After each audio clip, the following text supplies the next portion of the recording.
Hello guys, how's it going? What's going on? I have been wanting to make this video for about, I think it's been 2 days since I found out that it actually has been 4 years since the iPad was revealed back in 2010 by Steve Jobs at his keynote. And if you guys didn't know that, that is true. He had that keynote. You can search it up online on YouTube. Just type in iPad keynote 2010 and it'll come up and it'll have the whole keynote for you guys to watch. And this is not when it was actually released. This is when it was just shown off to the public, and for the first time ever, they had some idea that there was going to be an Apple tablet, but they had no idea what it was going to be. Some people thought it would be a Mac-based tablet, a Mac OS tablet, a OS 10 based tablet. They had no idea it was going to be like an iPhone iOS type deal. And this is back before iOS was actually named iOS. This is back when iOS was called iPhone OS. They changed iPhone OS to iOS once it was on the iPad and iPod touches, so it made more sense. But either way, so I kind of wanted to explore the iPad and kind of explain why I think it's been a great success in the industry in these last 4 years, and also how it's changed my life, and also how it will probably get better throughout the years. So first of all, I have my iPad for about 1.5 years now, and I'm gonna start off with how it's done, how it's changed my life. If it wasn't for the fact that I make YouTube videos on a computer, I never really go on the internet on my computer. Never ever, unless I have to download software that uses Flash, sadly, but I never have to do that ever for research. If I have to research something, I'm doing it on this thing. This thing is so easy. Just you just unlock it, go straight to the web browser. You don't have to turn on your computer, wait for it to turn on. You just go on there and search it up. And yeah, honestly, if I did not have to post YouTube videos, I would not be using my computer. I would just be using my iPad all the time. Same with YouTube. I'm watching YouTube videos, Netflix. There's pretty much an app for everything these days. So I think it's definitely made it's much easier to get on the internet and do research for school projects, and also just my own whatever I decide to go off and venture out and explore on. And I definitely think the iPad's definitely changed that with how much I crave to learn about things. I have this app called Wikipanion, which is a wiki, an app that lets you explore Wikipedia. And here's what it looks like, for example. And you just type in whatever you want to find out about on top. And ever since I got the iPad, I've always, whenever I have questions about something, I don't just say, okay, well, oh well. I actually go and search it up. I either use my phone or my iPad, and I just search up, what is this, in Wikipedia, and then I learn about it. And I definitely think this has made me a little more interested in learning about stuff and finding out what certain things are, and just being a little more knowledgeable about things. Also, definitely reading. I think I'm a Christian, and I use the Bible a lot in here whenever I want to read. For some reason, I just find it more interesting to use my interactive Bible app. I use the which app do I use? I use crap, I forgot about it. It's a good app. It's something Bible. Bible. Oh, there you go. Glow Bible. It's called the Glow Bible app, and it has interactive videos, pictures, information about the time period. You can really get in depth in the Bible with this. So I definitely think this has definitely enhanced my life with me learning about my Christian beliefs and stuff, and also reading books too. I cannot tell you how much this helped me out.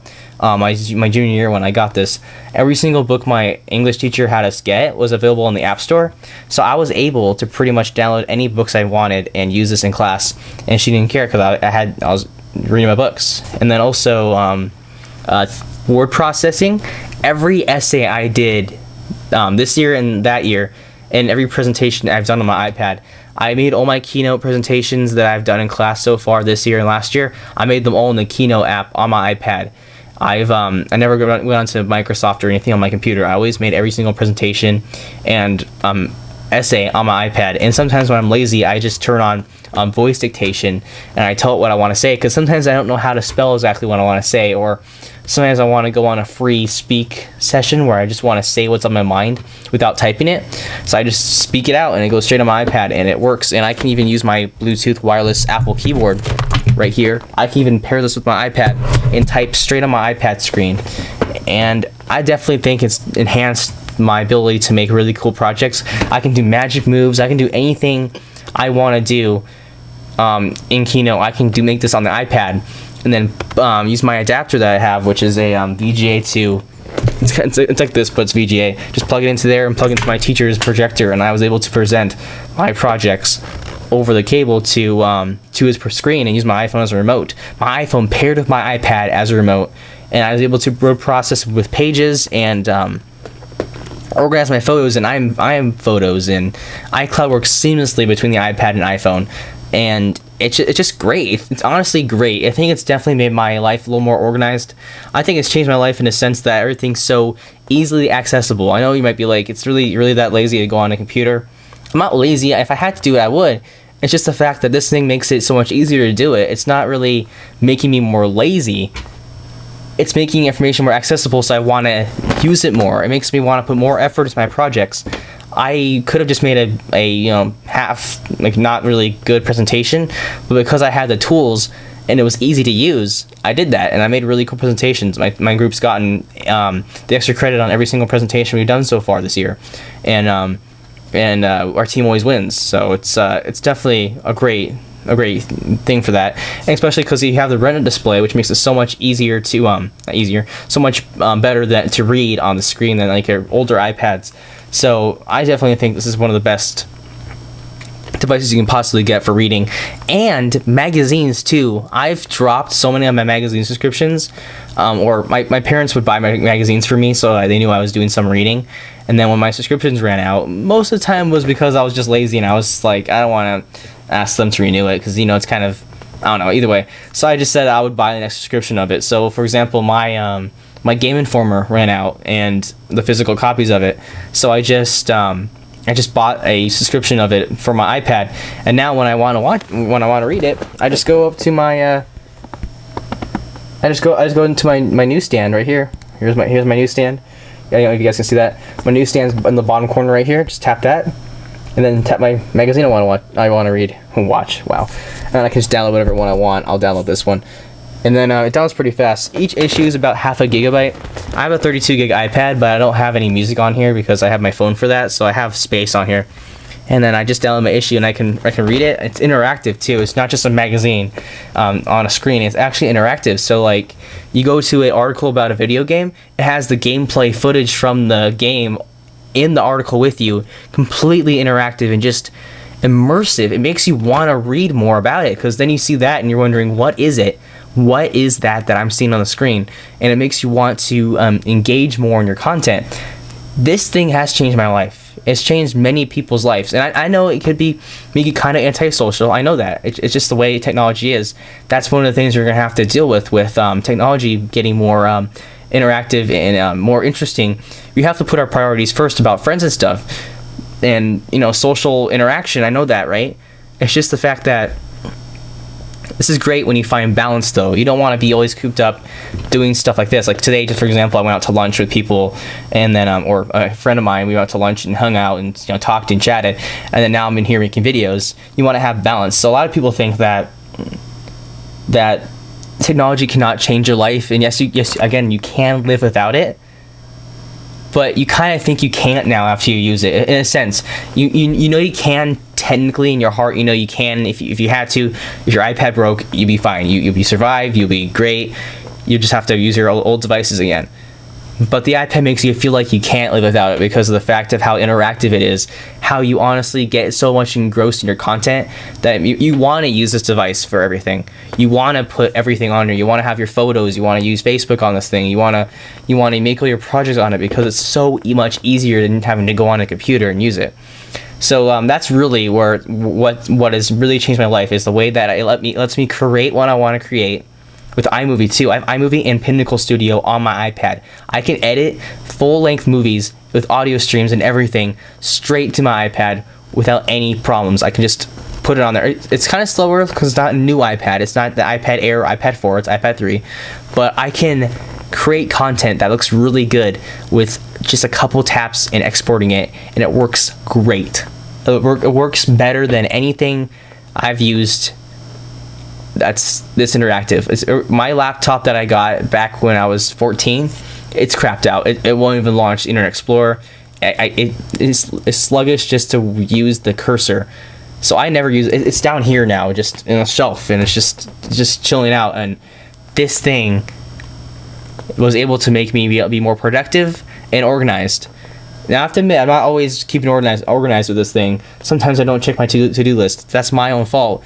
But using this to its max possibilities is just great. And the battery life too is awesome. Like, just a school day, I have only 3 classes, so I'm only there for about 3 hours at school now. But even before that, I can charge my iPad overnight, and as long as I'm not watching a bunch of videos and a bunch of crap, which I shouldn't be doing in school anyway, or I'm watching a bunch of crap. I mean watching videos and Netflix, and as long as I'm not doing like a bunch of crap I shouldn't be doing at school, like YouTube and things, as long as I'm just doing like my book stuff and my note takings, this thing will last a day without any issues. And I've definitely seen the iPad stretches battery life to a T, or I don't know if it makes sense, but I've seen it stretches battery life throughout a whole day, and even at 10% you still get a good 30 minutes out of it. So it's definitely a great product. And yeah, so creating, learning, reading has all changed with this.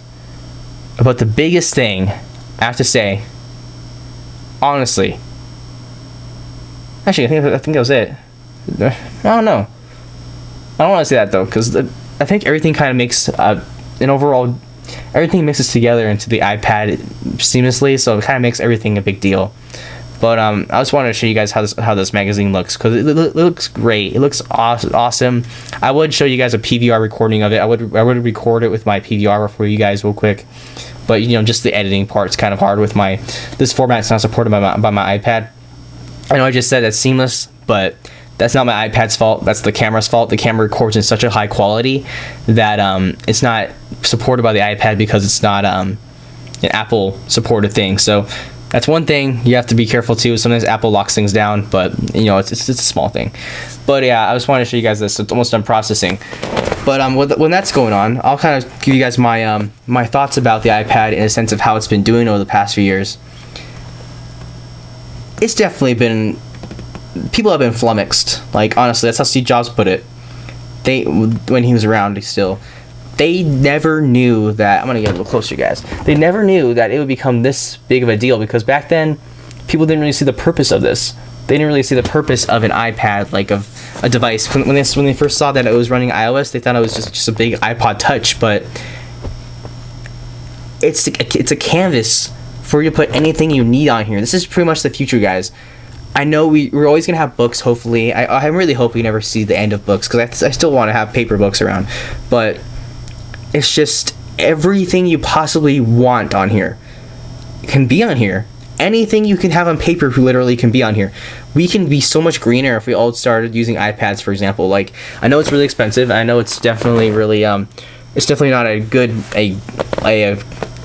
a cheap endeavor, but just like right now, I have my sister's school is using iPads right now for their learnings. They don't have new iPads. They have iPad 2s, for example. But that just shows how far we come. I remember when we used to have these laptops all the time when I was in school. We still do. Our high school doesn't have iPads. The elementary school does. It's weird. But yeah, so they're using iPads, and they're able to do all their work on it. Their textbooks are on there. They have the editing tools that make their own content on there and everything, and it's definitely great to see them using that in schools. But the cool thing about this too is that again, it's your own canvas. So if you want to make an app, if you are a developer or some person that has a company, for example, and you want to make an app for something that your company needs, as long as you have the coding experience, and you have someone that you can hire somebody, you can find somebody that does, you can pretty much make the iPad whatever you want it to be. You can make anything you want with this device. Excuse me, my stomach I'm hungry. You can make anything you want with the iPad. Honestly, there's no end to the possibilities, especially with the 64-bit architecture in the iPad Air too. That's gonna just blow things out of proportion if you honestly think about it. I wouldn't be surprised if you started seeing iPads at restaurants.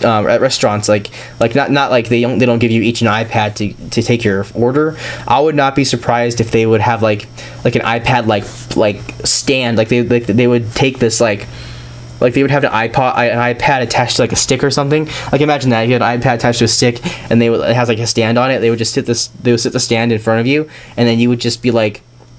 It would automatically know what place you were in, for example. It would say, okay, this guy's on the left side of the table, and you just click on whatever you want to order. You say, it shows you the price, you click on what you want to order, tap it, then it says right there, so and so, right? And then you just click on whatever you want to eat, and you pass it around, and then the waiter comes around and looks at it, checks with you guys, make sure it's what you wanted, and then they take the iPad back, and already as he's taking the iPad back, he can already have the orders wirelessly sending to the kitchen. So then the kitchen screens, which could be Macs or something, whatever you want. It could be the developer of the software I'm talking about could have like their own PC app, for example. It would stream to the computers inside the kitchen where the orders will automatically update, and they can just be like, oh yeah, there you go, right there. Or they can have iPads inside the kitchen where they can be wirelessly connected to the iPads that are taking orders. So you can have like an iPad like in a stand, for example. They have stands you can attach to the baseboard of your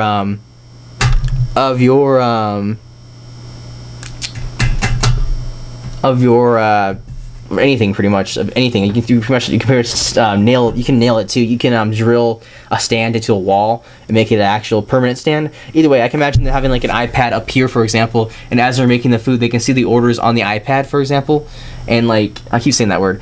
And see the orders and make it as they're looking at it, and they can even swipe it away when they're done making it. Oh, we're done with that order. Swipe to delete, or put on hold, for example, or something like that.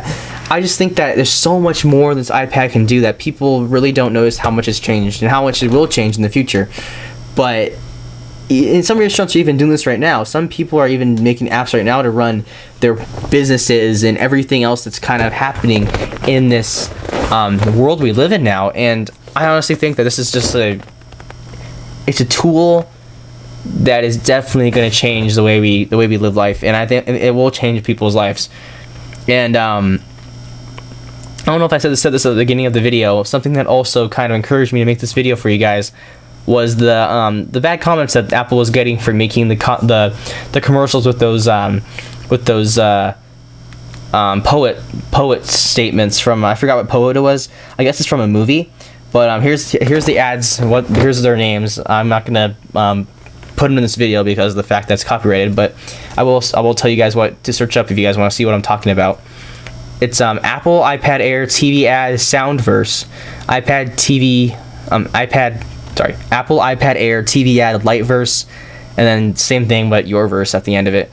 And those three ads got some hate because of the fact that they're using an old poet. And I know it is overstepping Apple for you guys to use someone that was I guess people love their poetry and they thought they're artists, and it's kind of overstepping to use it for marketing. But we kind of think about it, this is this generation's pen.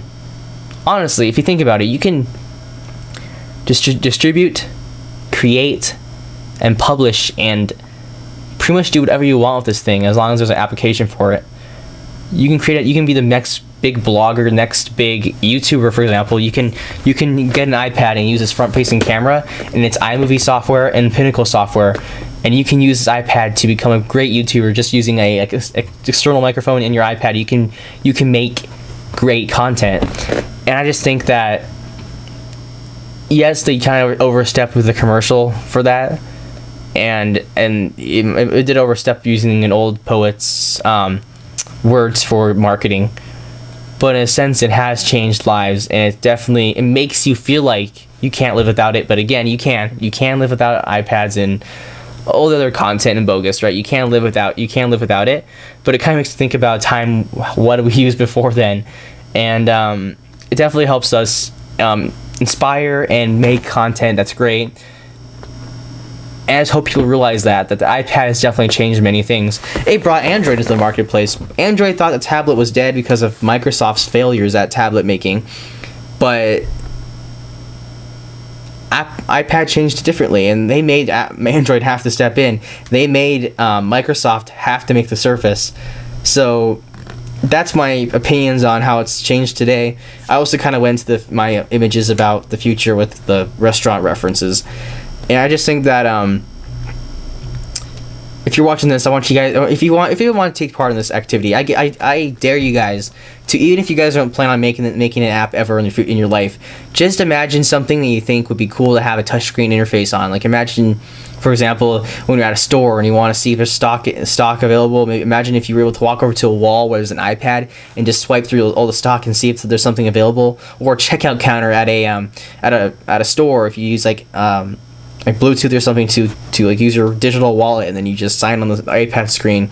People already use iPads and phones just to have their Square on there for their business, so they can swipe cards. I just want you guys to think of an app you would think would really be cool, or a location to have an iPad, and just take a piece of paper and draw out how you think the app would look. And whatever you guys come up with, just keep telling yourself that's possible. Anything Apple would approve, of course, it can't be something illegal, but anything you want to be created for the iPad technically can. There's no limits. There's really no limit. Of course, graphically there will be if you go extremely crazy with it, but in the future, iPads will become even faster and more graphically capable. You can pretty much put anything on an iPad that you want, because it has internet, it has Bluetooth, it has speakers, it has everything you need.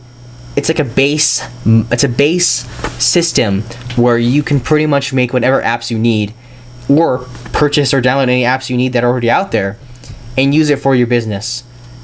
And I just think that the future is going to be really great with the amount of integration we're going to have with this. I imagine iPhones and iPads being able to talk to each other, which they already can technically using AirDrop. But imagine you being able to go to an iPad and just tap your phone against it and paying for something at a store, and having iPads a lot more places, because companies will buy in bulk and start putting them everywhere.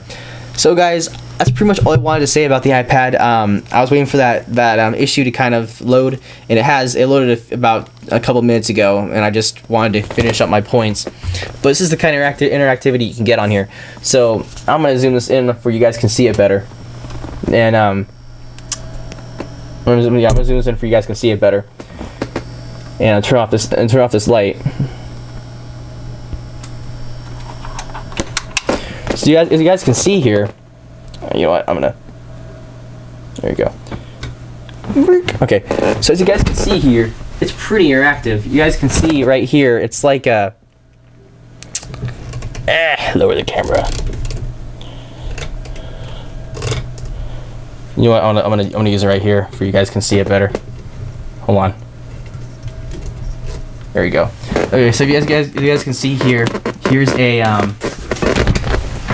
the application that you guys can interact with, and you guys can see it has a really big artwork. It's definitely hold on.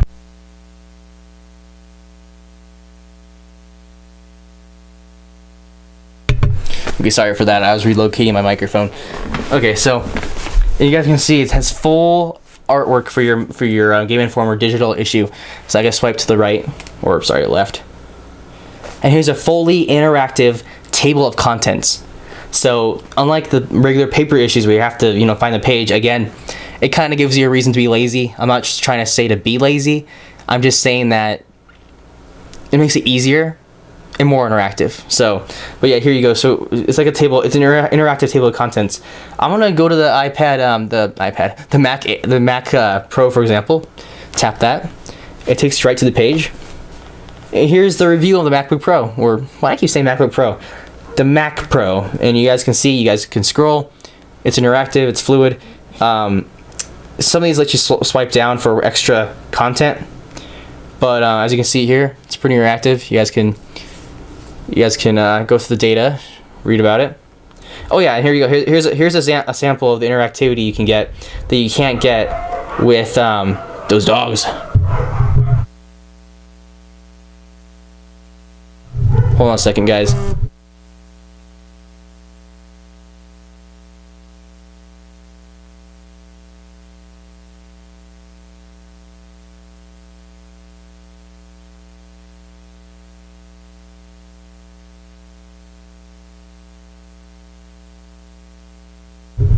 Okay, sorry about that. My dogs are barking because someone got home. Niner. Okay, either way. You know, what can you do? But yeah, so this is just an example of how interactive this can be.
Okay guys, sorry for that quiet moment. I was making sure the dogs were going to be quiet.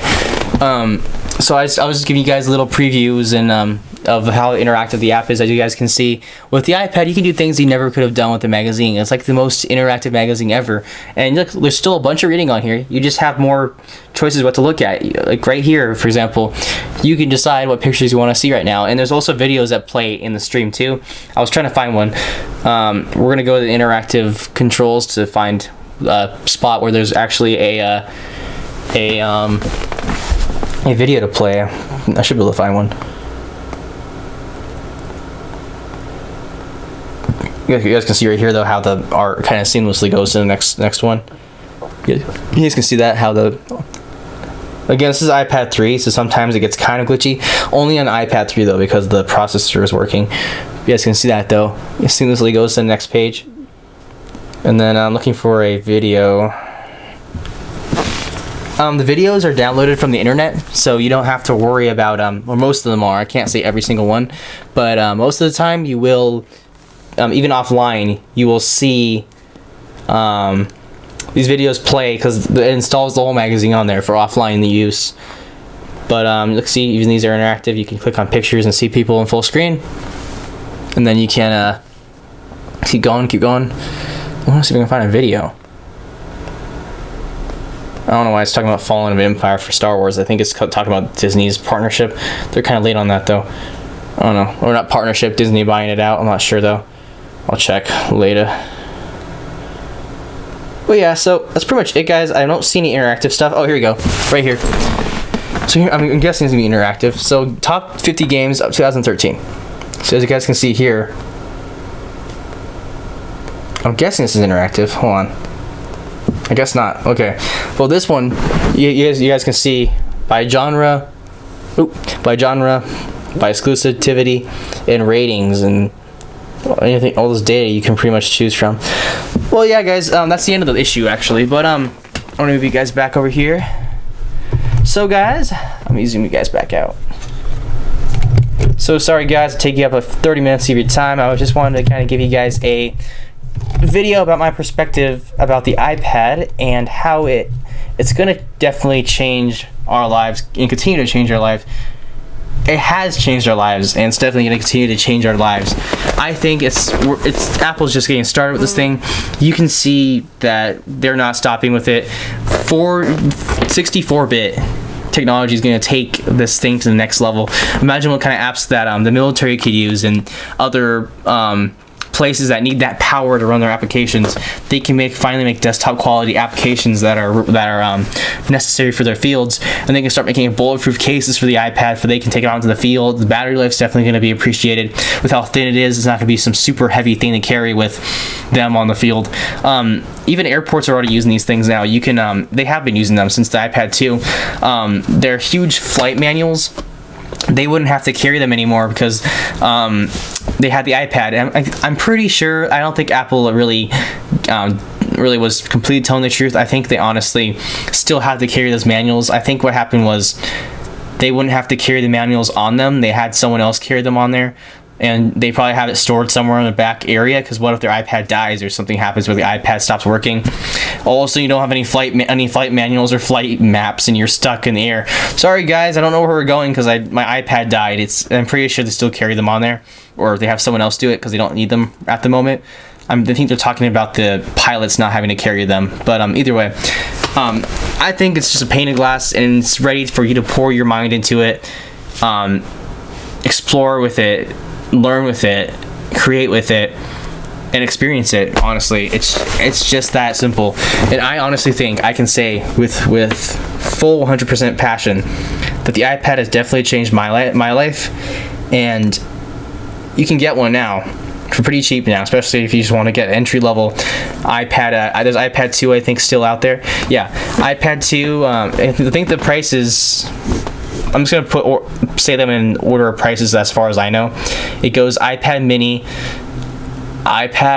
with Retina display, iPad 2, and then iPad with Retina display. So you can definitely find ones for you. Even if you get an iPad mini, it's still really immersive because the screen's still a 7-inch screen. The Retina display one, I say if you were going to get an iPad, you have to get one with Retina display these days, because every single app is now being made for the Retina display applications. And if you don't get one with Retina display, you're not enjoying the iPad to its full potential, because the Retina display definitely brings out a lot of the greatness of the iPad about how the display is so crystal clear. And also the iPad 2 is probably going to get outsourced. I wouldn't be surprised if the iPad 2 next time around iOS is updated. I wouldn't be surprised if the iPad 2 is no longer supported. I'm pretty sure the iPad 2 is going to get cut from the line, or at least be extremely slow on the iPad, on the new iOS. I'm pretty sure. So I would say at least get an iPad 3 or higher. And if you can, go for the iPad Air. The iPad Air is definitely a good choice. But it's been 4 years, and you can see that Apple's not stopping with these things. They're hard, they're durable, they're what you need to honestly have a good experience. I'm not gonna say to be happy, because that's kind of like, okay, is there a little too much about how this thing's the best thing in the world? Yeah, it's not necessary, but damn, it's a really good thing to have. So I hope you guys enjoyed this video. Thank you guys so much for watching. iPad, happy, I don't know if I can say that though, because it came out in March. The iPad came out in March. It actually was released in March. But I would say that the world knew about it now. So I would say happy 4th reveal day or something. Like, I don't know. I guess you can it's kind of like when a mom reveals that she's pregnant, I guess. So Apple kind of did that. So I would say, I don't know, I'm just gonna say happy birthday. It's only 2 months away. So happy almost 4-year birthday, iPad. You definitely changed a lot of lives. And you definitely made my life a little bit easier. And it's definitely great to use you. I hope you guys at Apple continue making it great. I know you guys will. It's just crazy to see how far it's come. The first iPad didn't even have cameras or Retina display, and they're just gonna keep going up and up and up. I know it doesn't do as much as Android tablets, but it's still a great device. So thank you guys so much for watching this video. I hope you guys enjoyed it. Have a great day, and bye. Peace.